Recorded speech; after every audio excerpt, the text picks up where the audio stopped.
Hello everyone, you are watching Ad Plus Home Twitter, and in this session of Indian Polity and Constitution, we will study Article 243 ZP।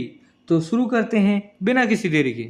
जैसा कि आपको भी पता है, भारतीय संविधान यानी इंडियन कॉन्स्टिट्यूशन को आर्टिकल्स में बांटा गया है और इन्हीं आर्टिकल्स को 22 पार्ट्स के अंतर्गत रखा गया है। इसी 22 पार्ट्स में से पार्ट 9th बी में द कोऑपरेटिव सोसाइटीज के बारे में बताया गया है, जिसके अंतर्गत आर्टिकल 243 जेड एच से लेकर आर्टिकल 243 जेड टी तक के सारे आर्टिकल्स आते हैं। यहाँ हम बस आर्टिकल 243 जेड पी पर चर्चा करेंगे।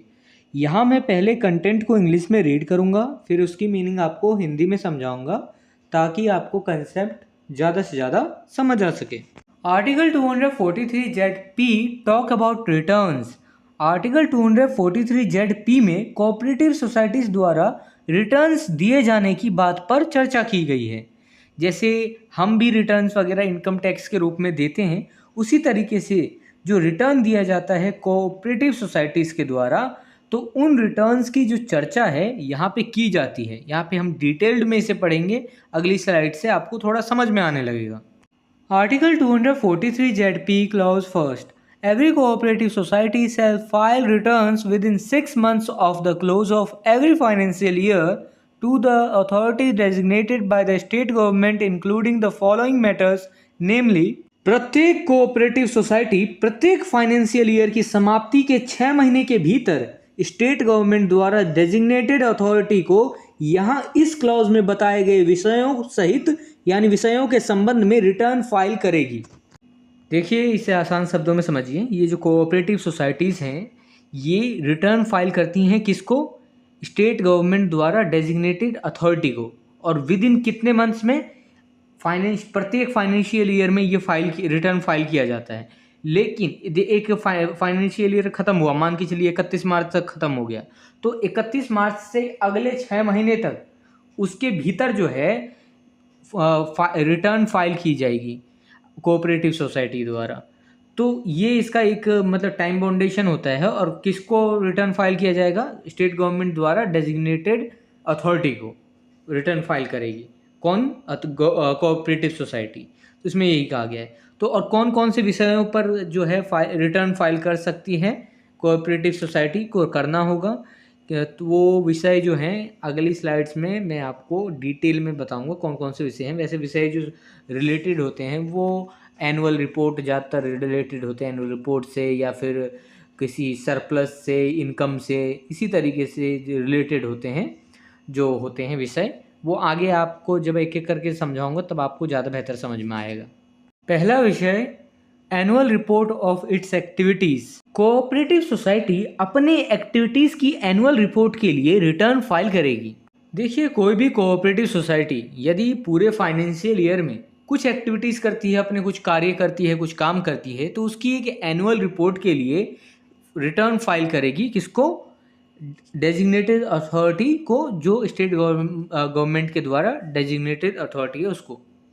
दूसरा विषय, it's audited statement of accounts. Cooperative society अपने अकाउंट्स के ऑडिटेड स्टेटमेंट के लिए रिटर्न फाइल करेगी। और ये देखिए, अकाउंट मतलब क्या का स्टेटमेंट का मतलब ये है कि कितना पैसा आया, कितना खर्च हुआ, तो कहाँ कहाँ से पैसा आया, कहाँ कहाँ खर्च किया, यही जो स्टेटमेंट है। तो कोऑपरेटिव सोसाइटी जो है अपने अकाउंट्स के जो ऑडिटेड स्टेटमेंट होगी, जांच की हुई जो विवरण होगी, अपने अकाउंट्स की जांची हुई विवरण, उसके लिए जो है रिटर्न फाइल करेगी। तीसरा विषय, plan for surplus disposal as approved by the general body of the cooperative society. Cooperative societies की जनरल बॉडी द्वारा अप्रूव्ड सरप्लस के डिस्पोजल यानी निपटान के लिए प्लान के संबंध में कोऑपरेटिव सोसाइटी रिटर्न फाइल करेगी। देखिए, यहाँ पर यह कहा गया है कि कोऑपरेटिव सोसाइटीज़ जो भी पैसा इकट्ठा करती है, फिर खर्च करती है टैक्स के रूप में, या इकट्ठा करती है फिर कुछ पैसा खर्च करती है, यदि किसी फाइनेंशियल ईयर में कुछ पैसा बच जाता है और यह चीज़ अप्रूव्ड है जनरल बॉडी द्वारा, कोऑपरेटिव सोसाइटीज़ के जनरल बॉडी द्वारा, कि इतना हमारा पैसा बच गया है, सरप्लस में आ गया है, तो उस पैसे को तो खर्च करना होगा। और यहाँ पे मैं जनरल बॉडी, आम सभा की बात कर रहा हूँ। कोऑपरेटिव सोसाइटी की जितनी भी आम सभा है, जितने भी लोग उसमें हैं, तो कोऑपरेटिव सोसाइटीज़ के आम सभा जनरल बॉडी द्वारा अगर अप्रूव्ड है वो सरप्लस कि इतना पैसा बचा हुआ है एक साथ खर्च करने के बाद भी, तो उसका उसको उस पैसे बचे हुए पैसे को, उस सरप्लस पैसे को कैसे खर्च किया जाए, तो उसके लिए प्लान के संबंध में कोऑपरेटिव सोसाइटीज़ जो है रिटर्न फाइल करेगी। किसको? ऑथोराइज्ड डेजिग्नेटेड अथॉरिटी को, जो कि स्टेट गवर्नमेंट द्वारा डेजिग्नेटेड की गई है। चौथा विषय, list of amendments to the bylaws of the cooperative society if any. देखिए यहाँ पर एक शब्द आया है बाय लॉज, जिसे उपनियम भी कहा जाता है। ये जो बाय लॉज होते हैं ये किसी पर्टिकुलर लोकल अथॉरिटी द्वारा चलाए जाते हैं और उसी पर्टिकुलर एरिया में ये लॉ जो है चलता है, तो उसे बाय लॉज कहते हैं। तो यहाँ पर यह कह दिया गया है कि कोऑपरेटिव सोसाइटीज़ के बाय लॉज यानी उपनियमों में अमेंडमेंट्स की लिस्ट यदि कोई हो तो उसके लिए रिटर्न फाइल किया जाएगा। देखिए इसमें यह कहा गया है कि कोऑपरेटिव सोसाइटीज़ का जो भी लोकल लॉज होता है यानी बाय लॉज जो होता है, उन नियमों में जो यदि कोई अमेंडमेंट्स किया जाना है या अमेंडमेंट्स की कोई लिस्ट है जो कोऑपरेटिव सोसाइटीज़ करना चाहती है, यदि कोई हो तो उसके लिए जो है कोऑपरेटिव सोसाइटी रिटर्न फाइल कर सकती है। कर सकती है नहीं, मतलब उसे करना ही होगा रिटर्न फाइल।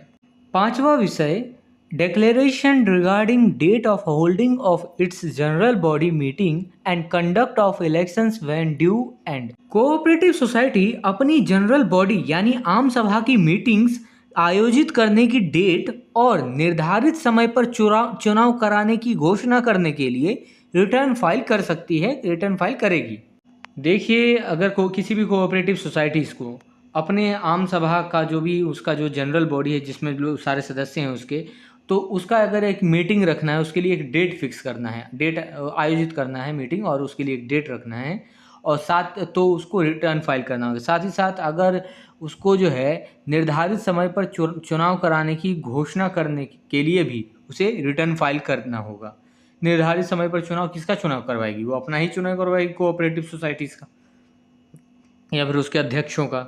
छठा विषय, any other information required by the registrar in pursuance of any of the provisions of the state act. Cooperative society state act के किसी प्रोविजंस के अनुसरण यानी उसके तहत, तो कोऑपरेटिव सोसाइटी स्टेट एक्ट के किसी प्रोविजंस के अनुसरण में रजिस्ट्रार द्वारा रिक्वायर्ड कोई अन्य इंफॉर्मेशन के लिए रिटर्न फाइल करेगी।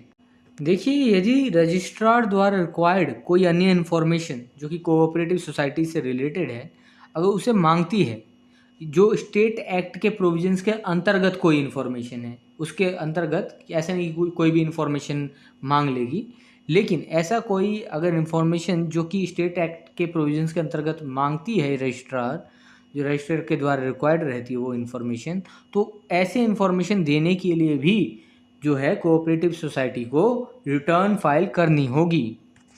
If this video is helpful for you, then please like and share this video, and if you want see some more these type of videos, then subscribe the channel and click the bell icon and select the all option for upcoming videos. And I hope you have a great experience by watching the Ad Plus Home Tutor.